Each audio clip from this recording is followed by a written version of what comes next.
આપણે છે આ ટોપિકની અંદર બહુ ડીપમાં નથી જવાનું. માત્ર હું તમને જેટલું યાદ રખાવું, બરાબર, જે લાસ્ટ ટાઈમ તમને યાદ રખાયું હતું એટલું જ તમારામાં યાદ રાખવાનું છે. કારણ કે આની મેથોડોલોજી એક સરખી જ છે. આપણે આનો મેઇન ઉપયોગ દાખલામાં છે. અહીંયા છે પ્રશ્ન છે આપણો,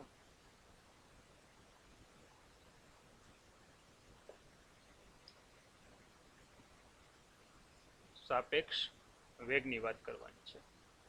જો આપણે સાપેક્ષ વેગની વાત કરતા હોઈએ, બરાબર, તો આપણે છે તમને ઉદાહરણ આપેલું છે કે ધારી લ્યો કે કોઈ આ એક પદાર્થ છે કે જેને આપણે એ નામ આપી દઈએ, જે વીએ જેટલા વેગથી કંઈક આ દિશામાં ગતિ કરે છે. બીજો પદાર્થ છે કે જેને આપણે બી વડે દર્શાવીએ, જેનો વેગ વીબી છે, જે એના કરતાં વિરુદ્ધ દિશામાં ગતિ કરે છે. એટલે મારા આગળ અહીં માઇનસ લેવું પડશે. માઇનસ બતાવે છે બંને વચ્ચે વેગ વિરુદ્ધ. અહીંયા રિલેટિવ વેલોસિટીની આપણે વાત કરવાની છે, સાપેક્ષ. હવે હું અહીંયા એવું લખું કે આ વેગ છે, ધારી લ્યો કે 5 મીટર પ્રતિ સેકન્ડ છે, અને રિલેટિવ વેગ છે એ પણ આપણે એમ લઈએ કે ભાઈ ધારી લ્યો કે 5 મીટર પ્રતિ સેકન્ડ છે. બે વેગ પરસ્પર વિરુદ્ધ છે. તો હું અહીંયા મારે એવું લખવું હોય કે એની સાપેક્ષે બીનો વેગ, તો તમને લખતા શીખવાડ્યું છે કે એની સાપેક્ષે આપણે અહીં લખવાનું બીનો વેગ. યાદ રાખો, બીના વેગની વાત છે. જ્યારે બંને પદાર્થ એક જ દિશામાં ગતિ કરતા હોય ત્યારે વેગની બાદબાકી થાય, વિરુદ્ધ દિશામાં હંમેશા વેગનો સરવાળો થાય. એટલે તમને ખબર છે પેલા બી છે તો અહીં બી લખવાનું, માઇનસ શું કરી નાખવાનું, વી. આ વેગ છે -5, આ પણ 5, એટલે ટોટલ કેટલો આવશે -10. યાદ રાખો, બીનો વેગ પૂછ્યો છે. બીનો વેગ એક કરતાં વિરુદ્ધ દિશામાં છે, એટલે આગળ આપણે અહીં ખબર છે શું આવવાનું છે, માઇનસ આવવાનું છે.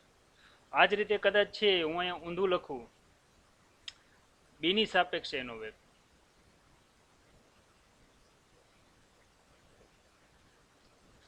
એનો વેગ આવું હું લખું, તો મારે આ રીતે લખવું પડશે, બીની સાપેક્ષે એનો વેગ. તો આપણે અહીં શું કરવાનું રહ્યું, વી એ માઇનસ શું આવશે, વી. પરસ્પર વિરુદ્ધ દિશામાં છે. આ યાદ રાખો, આનો વેગ 5 છે, માઇનસ આનો વેગ પણ 5 છે. તો અહીંયા આવશે 5 + 5, એટલે કેટલો આવશે, 10. પણ એનો વેગ કીધો તો એનો વેગની ડાયરેક્શન છે ધનેક્ષ દિશામાં છે, બરાબર. જે આપણે છે પ્લસ લીધી છે, તો આપણે જવાબ પણ કેવો મળશે, પ્લસ જ મળશે. તો આ રીતે વિદ્યાર્થી મિત્રો, જ્યારે સાપેક્ષ વેગની વાત કરવાની થાય, આના ઘણા બધા આગળ થિયરી આપી છે આ ચોપડીમાં, પણ આપણે એમાં ક્યાંય જવાનું નથી. જ્યારે દાખલા આવશે ત્યારે હું તમને સીધો આ જ દાખલાનો ઉપયોગ કરીને શીખવાડીશ, બરાબર. એટલે આપણે અત્યારે છે આમ જ આગળ વધીએ છીએ. ખોટી થિયરી આપણે યાદ રાખીને વળી પાછું કન્ક્લુઝન તો આ જ મળવાનું છે, તેમાં બહુ આગળ વધતા નથી. સીધી થિયરી, સીધા આધારે. આપણે એટલું યાદ રાખવાનું, પરસ્પર વિરુદ્ધ દિશામાં હોય ત્યારે વેગનો સરવાળો, ને એક જ દિશામાં હોય ત્યારે વેગની થાય બાદબાકી. હવે જે હું તમને ટોપિક કરાવવા જઈ રહ્યો છું, આ ટોપિક છે મોસ્ટ આઈએમપી ટોપિક છે પાઠનો, બરાબર છે. પ્રોજેક્શિયલ મોશન, એટલે કે પ્રક્ષિપ્ત ગતિ કોને કહેવાય તેને લગતો આખો આ ટોપિક છે. તો આ ટોપિકની આપણે ચર્ચા કરીએ.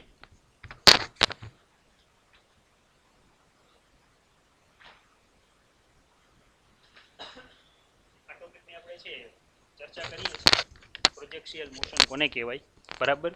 એને કઈ રીતે આપણે છે વ્યાખ્યાયિત કરી શકીએ વગેરે છે, વિધિવત આપણે આજે આપણે એની સમજૂતી લઈને આગળ વધીએ. તો કે પ્રશ્ન છે પ્રક્ષિપ્ત ગતિ અને પ્રક્ષિપ્ત પદાર્થ એટલે શું. પ્રક્ષિપ્ત પદાર્થોના યામના મૂલ્ય દર્શાવતા જુદા જુદા સૂત્રો તારો. બહુ લાંબો પ્રશ્ન છે, જોઈએ. પ્રક્ષિપ્ત ગતિ કોને કહેવાય. ધારી લ્યો કે આ કોઈ એક જમીન છે અને અહીંયા એક ફૂટબોલ પડેલો છે. તમે ફૂટબોલને કિક મારો ત્યારે ફૂટબોલની ગતિ કંઈક જો આવા પ્રકારની હશે, કંઈક આ રીતે ફૂટબોલની ગતિ થાય. તો તમે જોઈ શકો છો કે જો ફૂટબોલના પ્રારંભિક વેગનો સદિશ લઉં, જેને હું v0 વડે દર્શાવું, તો બે પ્રકારની ગતિ કરશે. એક તો છે એક્સ અક્ષની ડાયરેક્શનમાં ગતિ કરશે, કે આનો વેગ છે એને હું v0 x નામ આપી દઉં, અને એક બીજું ઉધ્વ દિશામાં પણ જાય છે, જેનો વેગ છે એનું હું નામ આપી દઉં v0y. તો ટૂંકમાં પદાર્થ અહીંયા દ્વિપરિમાણમાં ગતિ કરે છે, 2 ડાયમેન્શન. તો પદાર્થની આવી જે ગતિ છે, આવી ગતિને છે પ્રક્ષિપ્ત ગતિ તરીકે ઓળખવામાં આવે છે. ખાસ યાદ રાખજો, જો હું અહીંયા હવાનો અવરોધ અવગણું, તો આ સમક્ષિતિજ દિશાનો વેગ છે ને અચળ રહે. ખાસ યાદ રાખજો, ઉધ્વ દિશામાં છે વેગનું મૂલ્ય અચળ રહે. અને છે સાથે સાથે તમને ખબર છે કે જો આટલી ઊંચાઈ લ્યો કે પૃથ્વીની સપાટીથી અમુક મીટર સુધી ઊંચાઈ સુધી છે પ્રવેગનું મૂલ્ય g અચળ છે, જે આપણે કેટલું લઈએ છીએ 9.8. આપણે એમ કહીએ કે સમગ્ર પૃથ્વી ઉપર છે ગુરુત્વ પ્રયોગનું મૂલ્ય કેટલું જોવા મળે, તો આપણે એમ કહીએ 9.8. પણ તમને ખબર છે પૃથ્વી ઉપર ક્યાંક છે ઊંચાઈવાળા ભાગ પણ આવેલા છે અને ક્યાંક છે સમુદ્ર છે, બરાબર, ઊંડાઈવાળા પણ ભાગ પણ આવેલા છે. તો અહીંયા જો આપણે વાત કરીએ તો કે છે અહીંયા ઉધ્વ દિશામાં છે ને પ્રવેગ અચળ રહે છે. તો એનો અર્થ એવો થયો પદાર્થને જો તમે દ્વિપરિમાણમાં એવી રીતે ફેંકો કે જેથી કરીને સમક્ષિતિજ દિશામાં વેગ અચળ રહે,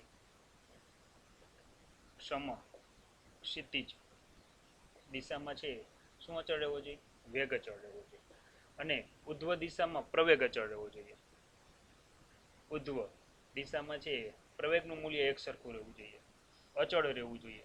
તો પદાર્થની આવી જે ગતિ છે આવી ગતિને કહેવામાં આવે છે પ્રક્ષિપ્ત ગતિ.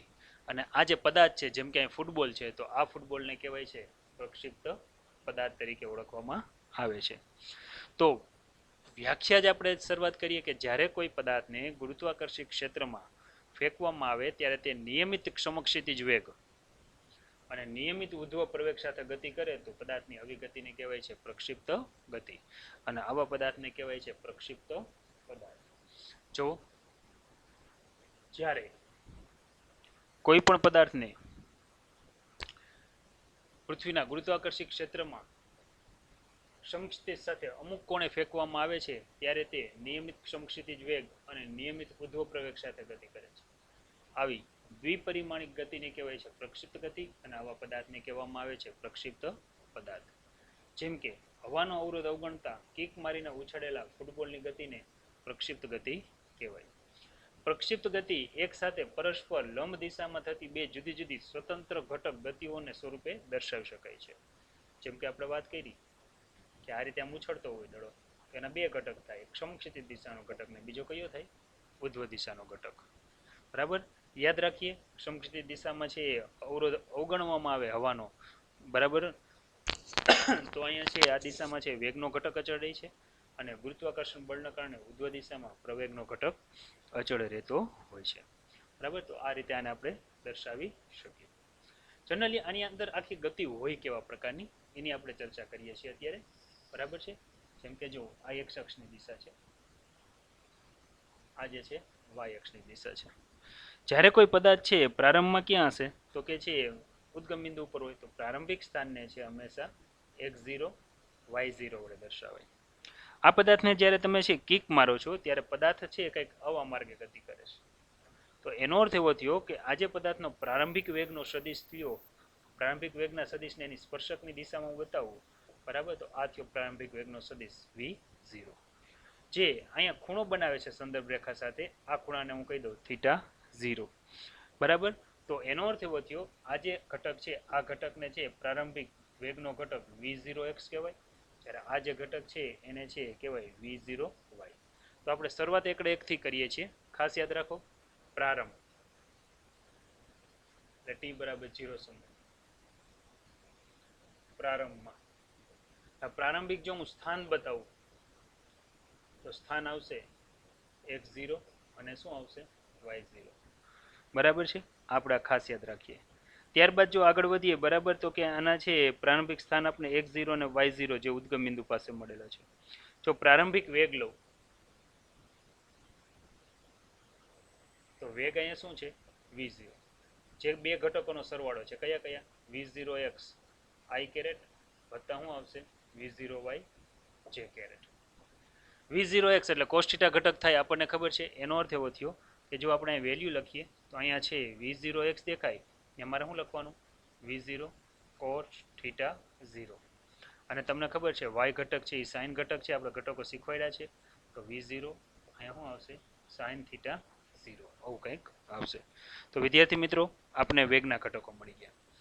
વધારામાં મેં અહીંયા જે ઘટકો લીધા છે, બરાબર, તો કે આ પ્રારંભિક સ્થાનના ઘટકો લઉં તો અહીંયા x0 અને y0 ઓલરેડી 0 0 છે કારણ કે આપણે ઉદ્ગમ બિંદુથી શરૂઆત કરીએ છીએ. હવે હું આના પ્રવેગના ઘટકો લઉં.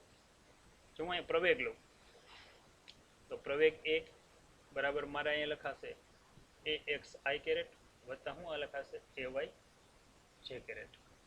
હવે આજે જો હું અહીંયા આ ay x ને ay j કેરેટ લખું છું પણ સમક્ષિતિજ દિશામાં વેગ તો અચળ છે. એનો અર્થ એવો થયો સમક્ષિતિજ દિશામાં પ્રવેગ ઉત્પન્ન થતો નથી, તેથી અહીં ax બરાબર શું આવશે 0. જ્યારે અહીંયા છે એ વાય બરાબર શું લખવું પડશે તો કે જી લખવું પડશે. જી એટલે 9.8. પરંતુ જો હું અહીંયા દિશા બતાવું તો યાદ રાખજો અહીંયા મારે આગળ શું લખવું પડશે માઇનસ લખવું પડશે. એટલે કે મને અહીંયા છે પ્રવેગના ઘટકો પણ છે કંઈક આવવા મળે છે. આ ક્યારની વાત છે તો કે ટી બરાબર 0 સમયની. હવે વાત કરીએ, ધારી લ્યો કે કોઈ આ પદાર્થ છે ટી સમય અત્યારે અહીંયા પહોંચે છે. આ પદાર્થ છે ટી સમય અહીંયા પહોંચે છે ત્યારે એનો વેગ છે એ v થશે. બરાબર, તો આ કન્ડિશનમાં પણ અહીંયા છે આના બે ઘટકો મળે. એક તો છે vx ઘટક ટી સમયનો અને બીજો ઘટક કયો મળશે vy મળશે. ક્યારની વાત છે આ બિંદુ q નામ આપી દો. આ બિંદુ કયું હતું o હતું. આ ક્યારની વાત છે તો કે t બરાબર ટી સમયની વાત છે. યાદ રાખીએ. બરાબર, તો હજી આગળ વધીએ કે ધારી લઈએ કે ટી સમય પદાર્થ કયું સ્થાને પહોંચે છે. બરાબર, આ કન્ડિશનમાં છે ટી સમય પદાર્થ જ્યારે ત્યાં પહોંચે છે ત્યારે એ કેટલું અંતર કાપે છે. બરાબર, અંતરની હું વાત કરું. બરાબર, તો આ ગ્રાફ મુજબ આલું તો જો યાદ રાખો કે આ જે છે ધનેક્ષ દિશામાં જે કંઈ અંતર કાપે છે આ અંતરને હું છે x વડે દર્શાવું અને છે ઉધ્વ દિશામાં જે કંઈ અંતર કાપે છે આ અંતરને શેના વડે દર્શાવી દઉં y સાઇન વડે દર્શાવી દઉં. તો જેમ મેં અહીંયા પ્રારંભિક સ્થાન લીધા હતા એમ મારે એના સ્થાનના સૂત્ર પણ લખવા પડશે. બરાબર છે, સ્થાનના સૂત્ર માટે કઈ રીતે લખવા પડશે તો કે સ્થાન બતાવું તો કે x બરાબર છે આપણને સૂત્ર આવડે છે અચળ પ્રવેગી ગતિના સમીકરણો v0t વત્તા 1/2at સ્ક્વેર આવું કંઈક છે. v0t વત્તા અહીંયા આવશે 1/2at સ્ક્વેર. પણ ખાસ યાદ રાખીએ અહીંયા આવું જે સૂત્ર છે. હવે અહીંયા જે આપણે x લીધું તો અહીંયા પ્રવેગ તો સમક્ષિતિ દિશામાં શૂન્ય છે. જો પ્રવેગ શૂન્ય હોય બરાબર તો આ જે સૂત્ર છે આ સૂત્રને કંઈક આપણે આ રીતે લખીશું કે અહીંયા x બરાબર છે v0x * t વત્તા શું આવશે 0 આવશે. જો હું હજી આગળ સાદરૂપ લઉં તો મને છે v0x ની કિંમત ખબર છે. જો અહીંયા છે જ v0 cos θ 0 મૂકો કિંમત તો અહીંયા આવશે v0 cos θ 0 * શું આવશે t. આપણે યાદ રાખીએ આને નંબર આપી દઈએ સમીકરણ નંબર 1. જો હું t ને સૂત્રનો કરતા બનાવું બરાબર તો અહીંયા લખાશે x ના છેદમાં શું આવશે v0 cos θ 0.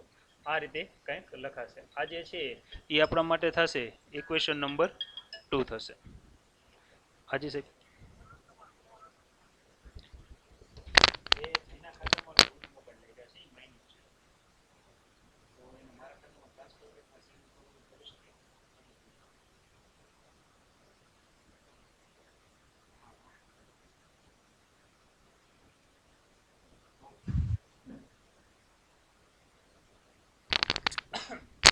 હવે જો આગળ વાત કરીએ તો કે જેમ આપણને x દિશામાં જે મળ્યું હવે એ જ રીતે આપણે છે y દિશાની વાત કરીએ.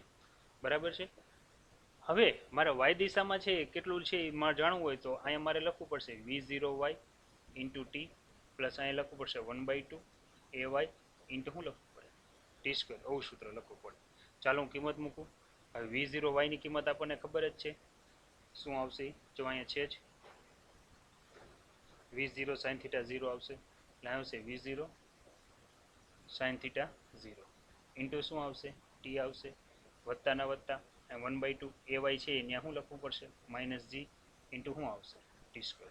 તો જે આપણે y નું જે ઇક્વેશન છે એ કંઈક આવું મળ્યું y બરાબર v0 sin θ 0 into t minus 1/2 અહીંયા આવશે g ઇન્ટુ શું આવશે t સ્ક્વેર.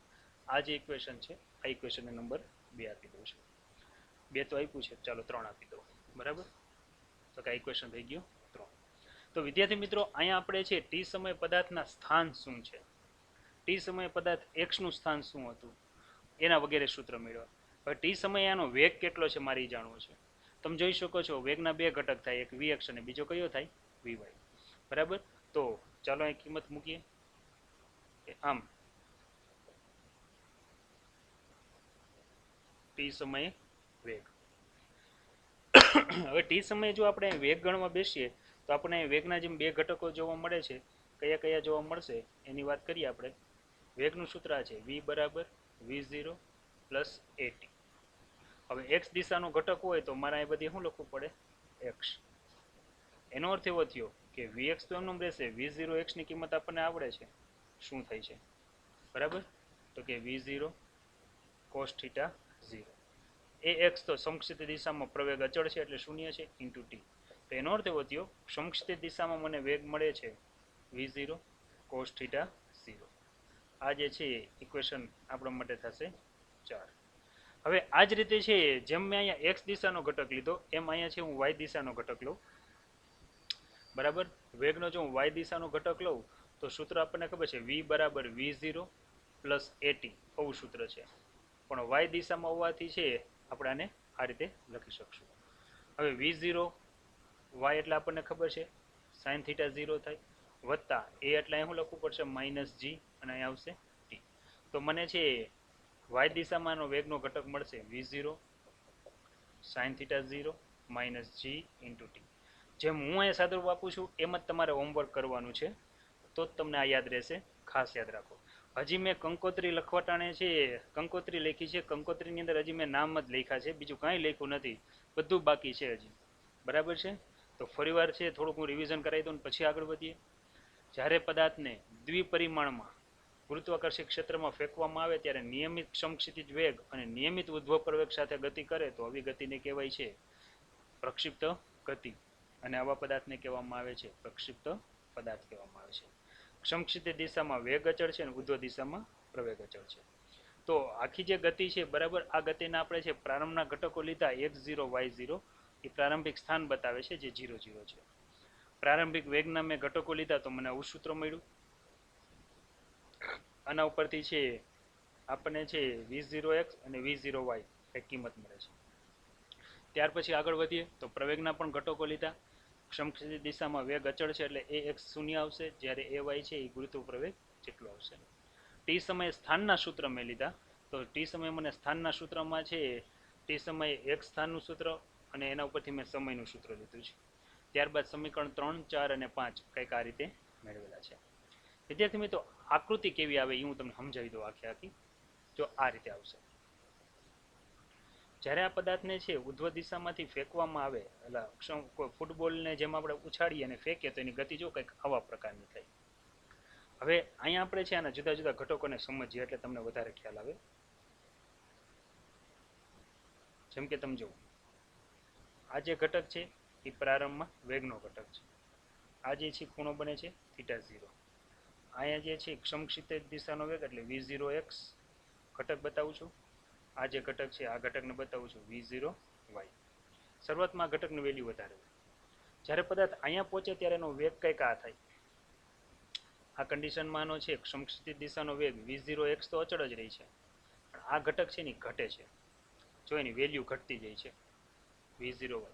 જ્યારે મહત્તમ ઊંચાઈ પહોંચે ને ત્યારે પદાર્થનો વેગ માત્ર ને માત્ર છે સમક્ષિતિજ દિશાનો જ મળે, અને એ v બરાબર કેટલો મળશે v0x. યાદ રાખીએ આ કન્ડિશનમાં છે અહીંયા vy ઘટક છે એ કેવો હશે, આનો શૂન્ય હશે. માત્ર એક જ દિશાનો ઘટક મળશે vx, અને vy ઘટક અહીંયા હશે શૂન્ય હશે. બરાબર છે? તો અહીંયા છે vy ઇઝ ઇક્વલ ટુ શૂન્ય થશે, માત્ર એક જ ઘટક હશે અને vx ઘટક હશે, અને કોના જેટલું હશે v0x. જ્યારે પદાર્થ અહીંયા પહોંચે ત્યારે છે પદાર્થનો વેગની ડાયરેક્શન કંઈક આવી હોય. આ કન્ડિશનમાં વેગનો આ v0x ઘટક તો હાજર જ હશે, હવે આ ઘટક v0y વધતો જશે. તો આવા પ્રકારની કંઈક ગતિ થશે. હવે જેમ જેમ છે આ પદાર્થ છે ઉપરથી નીચે આવતો જશે, જ્યારે મહત્તમ ઊંચાઈ પહોંચે ત્યારે આ ઊંચાઈને કેપિટલ H સાઇન વડે દર્શાવશું. ત્યારે છે પદાર્થ છે ઉધ્વ દિશામાં છે જે અંતર કાપેલું હોય એને હું y જેટલું અંતર કહીશ, અને અહીંથી પદાર્થ જે મહત્તમ અંતરે પહોંચે ત્યારે જે અંતર કાપેલું હોય આ અંતરને હું કહીશ x. તો હવે મારે આનો પેલા ગતિપથ કેવો છે તમે જોવો છો કે આ કુબા જેવો છે, આખો નારિયેળનું જે ઉપરનું જે આખી આખી કાચલી હોય એ પ્રકારના કુબા જેવું છે. આ પ્રકારનો આલેખ તમે ગણિતમાં આગળ ભણશો, પર્વલયાકારનો હોય છે. તો હું એનું એક ઇક્વેશન તારવું છે. ઇક્વેશન તારવવા માટે મારે કોનો ઉપયોગ લેવો પડશે, તો કે સમીકરણ નંબર 3 નો ઉપયોગ લેવો પડશે. મારે શું કરવું છે, તો કે સમીકરણ 3 માં સમીકરણ 2 ની કિંમત મૂકવી છે, જો આ ટી ની કિંમત. તો હું અહીંયા પહેલા એક વાક્ય લખું કે સમીકરણ 3 માં સમીકરણ બેની કિંમત મૂકતા, બરાબર. હવે જો આપણે આની કિંમત મૂકવાની થાય, બરાબર, તો કિંમત શું છે એ તમે જુઓ. તો કે સમીકરણ 3 આપણે આગળ આ છે, y બરાબર v0 sin θ 0 into t minus 1/2 gt square. તો અહીં લખશું y બરાબર v0 sin θ 0 into t minus 1/2 gt square. હવે t ની કિંમત તો ઓલરેડી સમીકરણ 2 માં છે જ આપણી આગળ, x ના છેદમાં v0 cos θ 0 મૂકીએ કિંમત.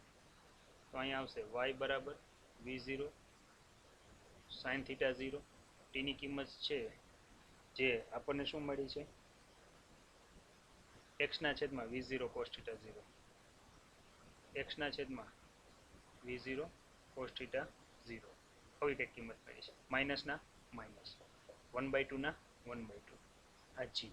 t ની કિંમત અહીંયા આવશે x ના છેદમાં v0 cos θ 0 અને અહીંયા આવશે હોલ સ્ક્વેર. ચાલો કિંમત મૂકીએ. તો અહીંયા આવશે કિંમત y બરાબર છે v0 sin θ 0,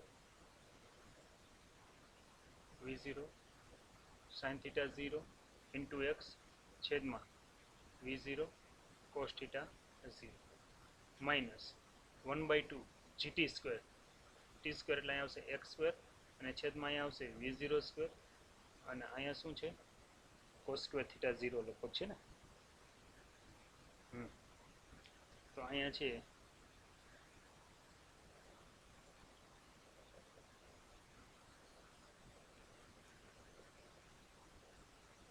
cos સ્ક્વેર θ 0. હવે આપણને કિંમત મળી. થોડુંક આને સાદું રૂપ લઉં તો અહીં v0 v0 કેન્સલ થાય છે, તો સાઇન ના છેદમાં cos એટલે આપણે અહીં લખી શકશું tan θ 0 ઇન્ટુ અહીંયા આવશે x માઇનસ 1/2 આ g અને છેદમાં છે આ કિંમતને અહીંયા લઈ લો v0 સ્ક્વેર cos સ્ક્વેર θ 0 અને ઇન્ટુ અહીંયા લઈ લો x સ્ક્વેર. તો વિદ્યાર્થી મિત્રો તમે જોઈ શકો છો, જો આ બધી કિંમત છે ને અચળ છે. પ્રારંભિક ખૂણો θ 0 અચળ છે, પ્રારંભિક વેગ અચળ છે, cos સ્ક્વેર આ બધી કિંમત અચળ છે. ટૂંકમાં અહીંયા જે મને આ જે સમીકરણ મળ્યું, આ સમીકરણને છે ક્રમશઃ જો આગળ આપણે નામ આપીએ તો સમીકરણ નંબર 4 છેલ્લે લીધું હતું, તો આ સમીકરણ નંબર આપી દો 5. જો સમીકરણ 5 ને પરવલયનું જે સમીકરણ છે ગણિતની અંદર છે આવે છે સમીકરણ, ગણિતવાળા આગળ ભણશે, બાયોલોજી વાળાને યાદ રાખવાનું, જે કંઈક આવું છે y બરાબર ax માઇનસ bx સ્ક્વેર પ્રકારનું છે. હવે એની સાથે બંધ બેસતું આવે છે. જો જેમ અહીંયા a એટલે અચળ છે તો આપણે અહીં લઈએ tan θ 0 અને b ની કિંમત પણ અચળ લઈએ છીએ 1/2, અહીંયા આવશે g છેદમાં શું આવશે v0 સ્ક્વેર cos સ્ક્વેર θ 0. તો આ પ્રકારે બંધ બેસે છે એટલે કહી શકાય કે આખે આખો ગતિપથ છે આનો ગતિપથ એ કોના જેવો મળે છે, તો યાદ રાખવાનું પરવલય સમીકરણ જેવો જોવા મળે છે, જે અહીંયા તમને આકૃતિમાં બતાવ્યો છે. તો ચાલો પહેલો અધ્યાય પૂરો કર્યો આપણે કે સમીકરણના જુદા જુદા સ્વરૂપમાં એનો ગતિપથ કેવો હોય છે એની આપણે ચર્ચા કરી છે. ત્યાર પછી આપણે આગળ વધીએ. હવે આપણે છે શું કરવું છે, તો કે એના જુદા જુદા છે બીજા ગ્રાફ લેવા છે આપણે. જેમ કે પદાર્થ જ્યારે છે મહત્તમ ઊંચાઈ પહોંચે ત્યારે જે કંઈ સમય લાગે છે આ સમયને આપણે tm વડે દર્શાવશું, અને આખો ગતિપથ પૂરો કરે ત્યારે જે સમય છે એના પર ફ્લાઇટ ટાઈમ કહેશું, એટલે કોલુડિયન સમય કહેશું. જેમ કે અહીંયા લઈએ, બરાબર, મહત્તમ સમય કોને કહેવું, તો એને આપણે અહીંયા દર્શાવશું tm, મહત્તમ ઊંચાઈ પહોંચવા માટે લાગતો સમય. જેમ કે ગ્રાફ તો અહીંયા વારાઘડીએ દોરતો જ જાય છે એટલે તમને આખો આઈડિયા આવતો જ જાય. કદાચ જ્યાં મેક્સિમમ ઊંચાઈ પહોંચે એના માટે જે સમય લાગે છે આ સમયને આપણે tm સાઇન વડે બતાવશું. તો આપણે છે એના માટે શું કરવું, તો મહત્તમ ઊંચાઈ તમને સમજાયું છે કે માત્ર x દિશાનો જ વેગ હોય, y દિશાનો વેગ તમને છે મહત્તમ ઊંચાઈ કેટલો મળશે, 0 મળશે, બરાબર. તો હું છે એ સમીકરણનો ઉપયોગ કરું, એ vy નું મેં કંઈક સૂત્ર અહીંયા આગળ લીધું છે, નામ તો આપ્યું છે, હવે ગોતી લઉં શું નામ આપ્યું છે, સમીકરણ 5 આપ્યું છે. જો તો આપણે સમીકરણ 5 નો ઉપયોગ કરશું, v0 sin θ 0 માઇનસ gt અહીં લખીએ સમીકરણ નંબર 5 પરથી વી વાય બરાબર v0 sin θ 0 માઇનસ જી. હવે આ જે સમીકરણમાં છે મહત્તમ ઊંચાઈ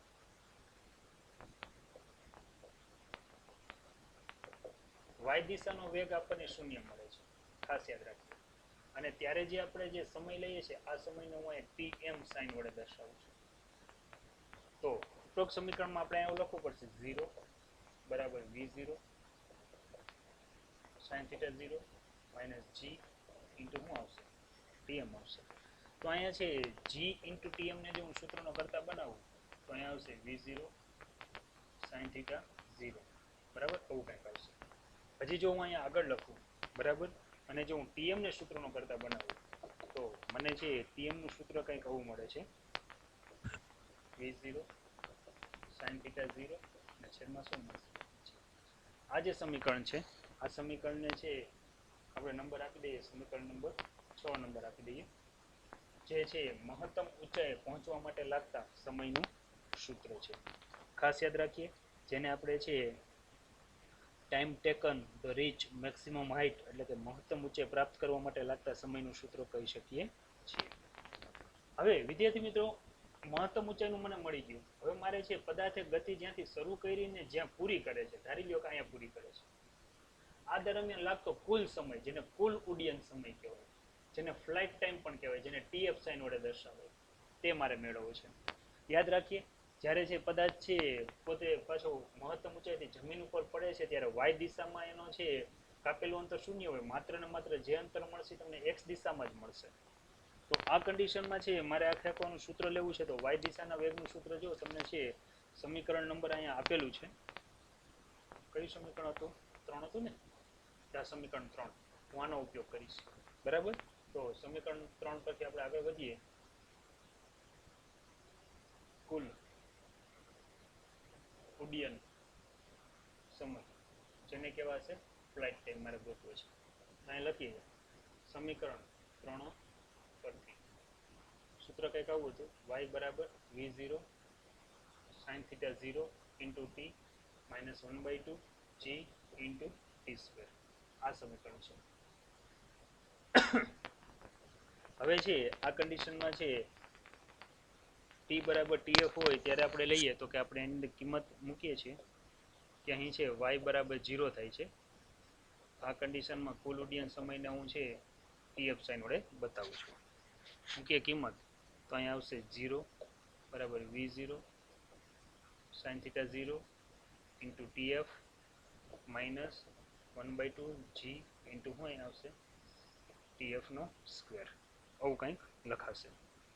હવે અહીંયા છે આપણને આ જે કિંમત મળે છે tf સ્ક્વેર, કંઈક આવી આપણને કિંમત મળી. હવે આની આપણે જો આગળ ગણતરી કરતા જઈએ બરાબર, અને છે મારે tf ને સૂત્રનો કરતા બનાવવો છે.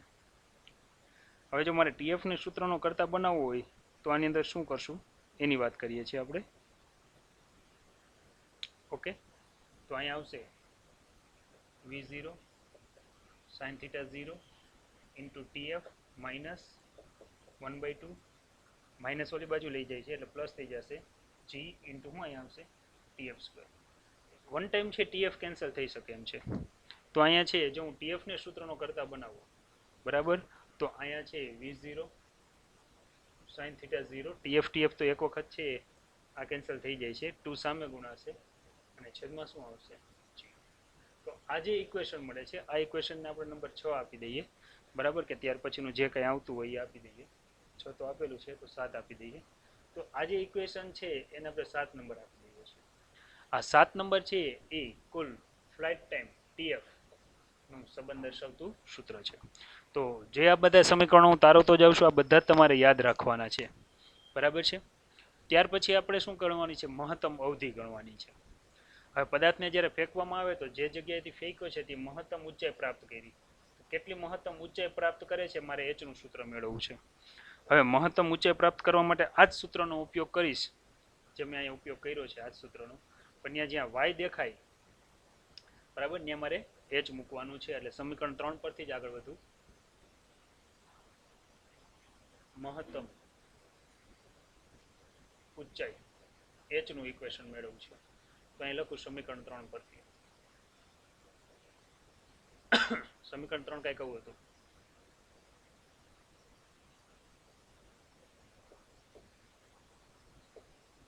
આવું છે. હવે ખાસ યાદ રાખીએ કે y દેખાય ત્યાં h મૂકશું, v0 sin θ 0, અને જ્યાં t દેખાય ત્યાં મારે હવે tm મૂકવું પડશે, મહત્તમ ઊંચાઈ પહોંચવા માટે લાગતો સમય. tm ની વેલ્યુ આપણે ઓલરેડી મેળવી લીધી છે, કેટલી છે ને ક્યાં છે બરાબર, એની ચર્ચા આપણે કરેલી છે. તો કે tm બરાબર સમીકરણ 6 માં જો v0 sin θ 0 છેદમાં g છે, એટલે અહીંયા લખશું h બરાબર v0 sin θ 0, અને અહીંયા આપણને કિંમત મળી છે v0 sin θ 0 છેદમાં શું મળ્યું છે g, માઇનસ અહીંયા આવશે 1/2 g, અહીંયા આવશે v0 sin θ 0 અને છેદમાં શું આવશે g હોલ સ્ક્વેર. અહીંયા લખીએ સમીકરણ નંબર 3 પરથી. તો આ રીતે આપણે આગળ વધીએ છીએ. થોડુંક વધારે સાદુરૂપ આપું બરાબર છે. તો અહીંયા આવશે h બરાબર છે v0 એટલે અહીં લખાશે v0 સ્ક્વેર sin સ્ક્વેર θ 0 છેદમાં g લખાશે, માઇનસ 1/2 આવશે. જો સાદુરૂપ લખું બરાબર તો v0 સ્ક્વેર અહીંયા આવશે sin સ્ક્વેર θ 0 છેદમાં g સ્ક્વેર આવશે, પણ g ઉડી જાય તો કંઈક આવું લખાય. એનો અર્થ એવો થયો કે અહીંયા છે મારે આખામાંથી અડધું બાદ કરવાનું છે. જો હું આખામાંથી અડધું બાદ કરું તો મને h બરાબર છે વળી 1/2 મળશે, v0 સ્ક્વેર મળશે, sin સ્ક્વેર θ 0 મળશે, અને છેદમાં શું મળશે g મળશે. આ જે સૂત્ર છે v0 સ્ક્વેર sin સ્ક્વેર θ 0 છેદમાં 2g, આ સૂત્રને છે મહત્તમ ઊંચાઈ, એટલે કે હું એને વ્યવસ્થિત લખું તો v0 સ્ક્વેર sin સ્ક્વેર θ 0 છેદમાં 2g, કે જેને મહત્તમ ઊંચાઈનું સૂત્ર કહેવામાં આવે છે. સમીકરણ નંબર 7. વિદ્યાર્થી મિત્રો, ઘણું ખરું કામ આપણે પૂરું કરી નાખ્યું છે. હવે માત્ર છેલ્લું કામ બાકી છે, અને એ પણ સહેલું છે. શું છે છેલ્લું કામ? જો આકૃતિ. પદાર્થ જ્યાંથી છે એ નીકળે છે અને મહત્તમ ઊંચાઈ પહોંચે એ લાગતા સમયને tm કહેવાય. એ ઊંચાઈને આપણે છે h વડે દર્શાવ્યું. આખું જે પદાર્થ પોતાનો ગતિનો માર્ગ પૂર્ણ કરે ને એના માટે લાગતા સમયને tf ફ્લાઇટ ટાઈમ કહેવાય. અને એ જે એટલું અંતર કાપે x દિશામાં, આ અંતરને રેન્જ કહેવાય. રેન્જને r સાઇન વડે દર્શાવે, એટલે x દિશામાં કપાતું અંતર r છે. તો અમારે રેન્જનું સૂત્ર તારવવું છે. જો હું રેન્જનું સૂત્ર લઉં અહીંયા બરાબર, તો ગણતરી કરીએ આપણે,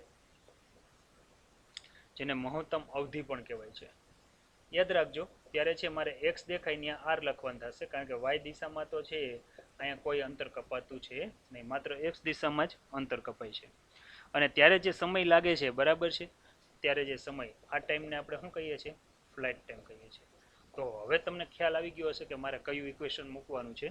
તો x દિશામાં કપાતા અંતરનું સૂત્ર જે તમે અહીં મેળવેલું છે એનું નામ આપણે શું આપ્યું હતું? x દિશામાં સમીકરણ નંબર 1 v0 cos θ 0 × t, આનો ઉપયોગ કરું છું બરાબર છે. અહીં લખું છું કે સમીકરણ નંબર 1 પરથી x બરાબર v0 cos θ 0 × t. યાદ રાખો અહીંયા x બરાબર r મૂકું છું ત્યારે જે t દેખાય ને અમારે ટોટલ ફ્લાઇટ ટાઈમ tf મૂકવાનો છે. તો અહીંયા આવશે કેપિટલ R બરાબર v0 cos θ 0 × શું આવશે tf. અહીંયા આવશે r, અહીંયા આવશે v0 cos θ 0. વિદ્યાર્થી મિત્રો, tf નું સૂત્ર પણ આપણે મેળવેલું છે. ક્યાં છે tf? tf tf આવી ગયો. 2v0 sin θ 0 છેદમાં શું આવશે g. સમીકરણ નંબર 7 મૂકીએ કિંમત. 2v0 sin θ 0 છેદમાં શું આવ્યું g. અહીં લખી નાખું સમીકરણ નંબર 7 પરથી. ચાલો થોડુંક હવે છે વ્યવસ્થિત આને મઠારીએ. તો અહીંયા આવશે કેપિટલ R બરાબર છે, આખી જો હું કિંમત લઈને વ્યવસ્થિત મૂકું, ગણતરી કરું તો 2 તો છે જ, v0 સ્ક્વેર થશે. અહીંયા આવશે 2v0 સ્ક્વેર ઇન્ટુ અહીંયા આવશે sin θ 0 ઇન્ટુ અહીંયા આવશે cos θ 0, અને છેદમાં શું આવશે g. એવું કંઈક સૂત્ર આવશે. હવે એક ત્રિકોણમિતિનું સૂત્ર છે જેનો હું અહીંયા ઉપયોગ કરવા જઈ રહ્યો છું. v0 square 2 sine theta 0 into cos theta 0 અને છેદમાં શું આવશે જી આવું છે.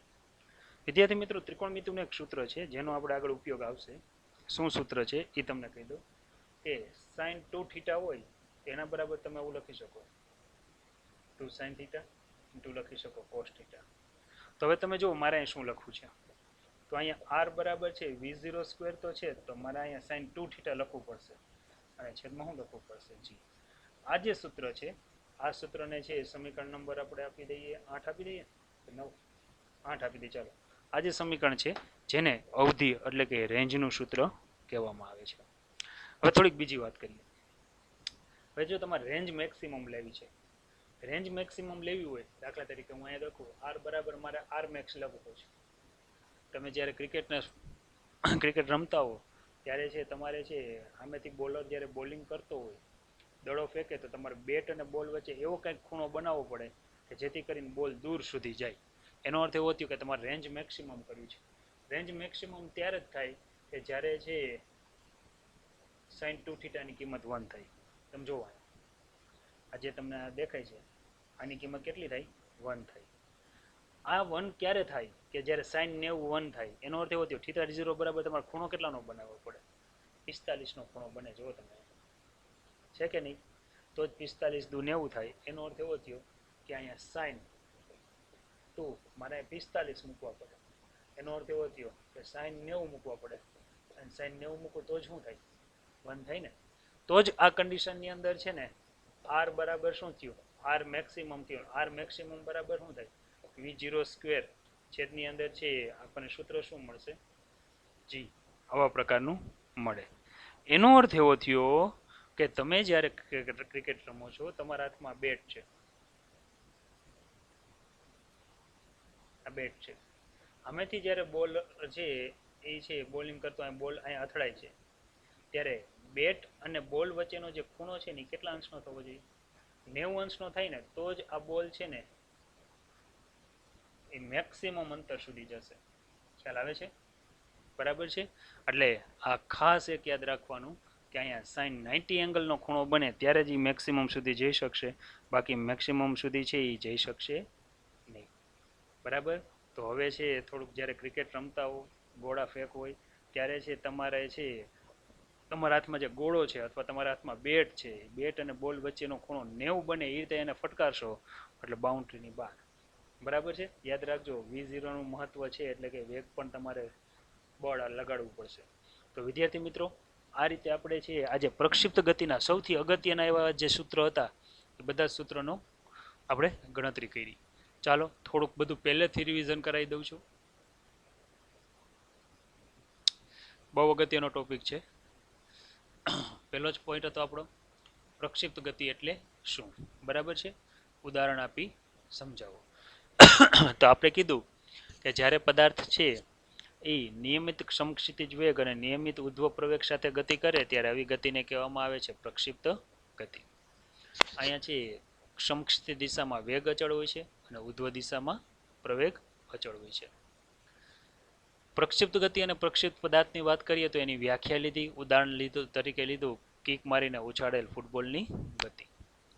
ટી બરાબર 0 સમયની વાત કરીએ. પ્રારંભિક સ્થાનને આપણે x0 y0 નામ આપ્યું. પ્રારંભિક વેગને આપણે v0 નામ આપ્યું જેના બે ઘટકો લીધા v0x i caret and v0y j caret. અહીં v0x એટલે પાસેની બાજુનો ઘટક થયો જેને v0 cos θ 0 વડે દર્શાવે અને v0y ને v0 sin θ 0.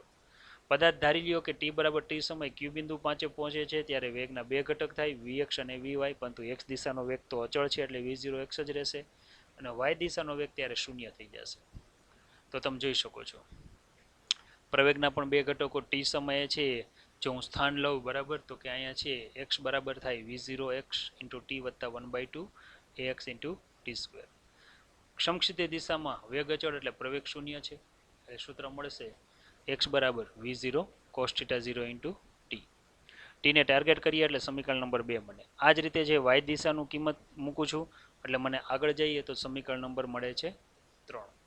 આમ ટી સમયે વેગનું સૂત્ર લઈએ તો vx જે સમીકરણ 4 છે અને vy જે સમીકરણ નંબર 5 છે. હવે જુદી જુદી કિંમતો મૂકતા જઈએ છીએ અને આપણે પહેલાં તો આખો ગતિપથ કેવો બને છે એનું સૂત્ર તારવવું છે. જો આ સૂત્રને હું છે પરવલયનું જે સમીકરણ છે એની સાથે સરખાવું તો બંધ બેસતું આવે છે. એનો અર્થ એવો થયો કે અહીંયા ગતિમાર્ગ પ્રક્ષિપ્ત પદાર્થનો ગતિમાર્ગ હંમેશા પરવલયાકાર પ્રકારનો હોય છે. જે થયું સમીકરણ નંબર 5. પદાર્થ જ્યારે મહત્તમ ઊંચાઈએ પહોંચે છે ત્યારે જે લાગતા સમયને ટીએમ વડે દર્શાવાય છે. જો આ કિંમતમાં છે મહત્તમ ઊંચાઈ વેગ વીવાય બરાબર 0 હોય છે, હું કિંમત મૂકીને સાદુરૂપ આપું તો મને સમીકરણ 6 મળે છે. આખી ગતિ દરમિયાન જે લાગતો કુલ સમય છે અને કુલ ઉડ્ડયન સમય ટીએફ વડે દર્શાવાય છે. જો હું કિંમત મૂકું તો મને સમીકરણ 7 મળે છે. ખાસ નોંધો કે સમીકરણ 6 માં v0 sin θ0 છેદમાં g છે અને અહીંયા આગળ 2 આવે છે. એનો અર્થ એવો થયો ફ્લાઇટ ટાઈમ હંમેશા મહત્તમ ઊંચાઈના સમય કરતાં બમણો હોય છે. આ મહત્તમ ઊંચાઈની વાત કરીએ તો h વડે દર્શાવીએ વળી કિંમત મૂકીએ છીએ તો એનું સૂત્ર આપણને મળે છે v0² sin² θ0 છેદમાં 2g. જે મેં સમીકરણ આપ્યા છે બધા પાકા કરજો. નેક્સ્ટ પીરિયડમાં હું પૂછીશ, પછી આગળ દાખલા ગણવાની શરૂઆત કરીશ. હવે તમારે અવધિ ગણવી છે. મહત્તમ કેટલા અંતર સુધી જાય, એક્સ દિશામાં જે અંતર કપાય છે એ આપણે જોઈએ છે. આમ એક્સ દિશામાં જો કપાતું આ અંતર લઈને આપણે સાદુરૂપ લઈએ તો આ સૂત્ર આપણને કંઈક આવું મળે છે. આર બરાબર આર મેક્સિમમ પ્રકારનું લઈએ તો v0² છેદમાં g અથવા તો મળશે આપણે v0² sin 2θ0 છેદમાં g. તો વિદ્યાર્થી મિત્રો, અત્યારે આપણે છે ખૂબ જ અગત્યની એવી જે થિયરી છે પ્રક્ષિપ્ત ગતિ કોને કહેવાય તેની આપણે ચર્ચા કરી છે. હવે થોડાક આપણે છે આના ઉપરથી આપણે છે દાખલા લઈ લઈએ. શું છે દાખલા, બરાબર, એની પણ આપણે થોડીક ચર્ચા કરી લઈએ.